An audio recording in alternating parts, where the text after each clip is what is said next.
جو شخص نماز فجر کے بعد کوئی بھی بات کیے بغیر 7 مرتبہ بسم اللہ الرحمن الرحیم لا حول ولا قوت الا باللہ العلی العظیم کی تلاوت کرے گا، خداوند متعال 70 قسم کی آفتیں اور بلائیں اس سے دور فرمائے گا، جن میں سب سے سادہ اور کم ترین آفت پرس اور جزام ہے۔ اس کی ناکام کوشش اب جھنجھلاہٹ میں تبدیل ہو چکی تھی۔ وہ کافی دیر سے تالے کے ساتھ زور آزمائی کر رہا تھا۔ کنجی تو بظاہر صحیح ہے، یقیناً تالے کے اندر کوئی خرابی ہے جس کی وجہ سے تالا کھل نہیں رہا۔ اس نے سوچا، اس کا غصہ اب اس درجے پر پہنچ چکا تھا کہ اگلا مرحلہ صرف یہ تھا کہ تالا کھولنے کے لیے وہ کنجی کے بجائے ہتھوڑے کا استعمال شروع کر دے۔ اتنے میں اس کے میزبان رفیق احمد آ گئے۔ کیا تالا نہیں کھل رہا؟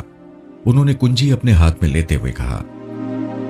اچھا، آپ کنجی غلط لگا رہے تھے، اصل میں آج ہی میں نے اس کا تالا تبدیل کر دیا ہے، مگر میں نئی کنجی چھلے میں ڈالنا بھول گیا، اس کی کنجی دوسری ہے۔ اس کے بعد انہوں نے جیب سے دوسری کنجی نکالی اور دم بھر میں تالا کھل چکا تھا۔ زمانہ جب بدلتا ہے تو ایسا ہی حال ان لوگوں کا ہو جاتا ہے جو ماضی کی صلاحیت کی بنیاد پر حال کی دنیا میں اپنی قیمت وصول کرنا چاہیں۔ نئے زمانے میں زندگی کے دروازوں کے تمام تالے بدل چکے ہوتے ہیں، مگر وہ پرانی کنجیوں کا گچھا لیے ہوئے نئے تالوں کے ساتھ زور آزمائی کرتے رہتے ہیں، اور جب ان کی پرانی کنجیوں سے نئے تالے نہیں کھلتے تو کبھی تالا بنانے والے پر اور کبھی سارے ماحول پر خفا ہوتے ہیں۔ حالانکہ جب تالے بدل چکے ہوں تو ایسا کبھی نہیں ہو سکتا کہ پرانی کنجیوں سے نئے تالے کھل جائیں۔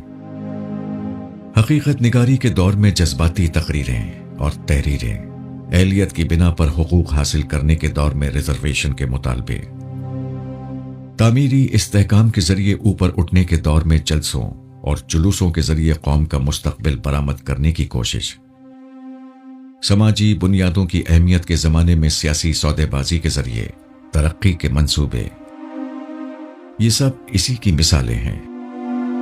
یہ ماضی کے معیاروں پر حال کی دنیا سے اپنے لیے زندگی کا حق وصول کرنا ہے جو کبھی کامیاب نہیں ہو سکتا۔ ایسے لوگوں کا انجام موجودہ دنیا میں صرف یہ ہے کہ وہ نفسیاتی مریض ہو کر رہ جائیں۔